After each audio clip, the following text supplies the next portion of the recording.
మోడీ మరొకసారి ప్రధానమంత్రి అయితే మన 75 సంవత్సరాల భారతదేశ స్వేచ్ఛ స్వాతంత్ర్యం కోల్పోతామని భువనగిరి కాంగ్రెస్ ఎంపీ అభ్యర్థి చామల కిరణ్ కుమార్ రెడ్డి అన్నారు. బీజేపీ బీఆర్ఎస్ పార్టీలకు పాలనపై చిత్తశుద్ధి లేదని ఆయన దుయ్యబట్టారు. 15 ఆగస్టు లోపు రైతులకు 2 లక్షల రూపాయల రుణమాఫీ చేస్తామని ఆయన చెప్పారు. బీజేపీ ప్రభుత్వం తెలంగాణకు తీవ్ర అన్యాయం చేసిందని దుయ్యబట్టారు. నకిరేకల్ నియోజకవర్గంలోని రామన్నపేటలో ఆయన ఎన్నికల ప్రచారం నిర్వహించారు.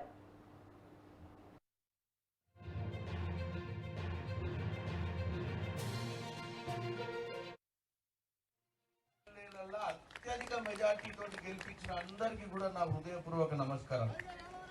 మీరు నమ్మిండ్రు, వీరేష్ అన్నకు ఓటేసి రాష్ట్రంలో కాంగ్రెస్ పార్టీని తీసుకొస్తే మా బతుకులు బాగుపడతాయి, మా పిల్లల భవిష్యత్ బాగుంటది అన్న ఒక ఆలోచనతోటి మీరు ఓట్లేసిర్రు.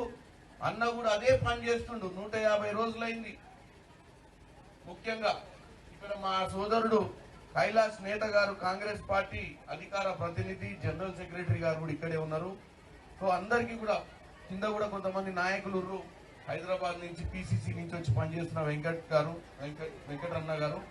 సో నేను ఏమంటున్నా అంటే అమ్మా, మొన్ననే మీరు ఓట్లేసినాక ఏం చేసిండు వీరేష్ అన్న 100 రోజులు చెప్పుని గ్రామంలో ప్రజాపాలన పెట్టి మీ అందరి దగ్గర ఇక్కడ ఎంఆర్ఓలు కూర్చొని అప్లికేషన్లు తీసుకుర్రా లేదా?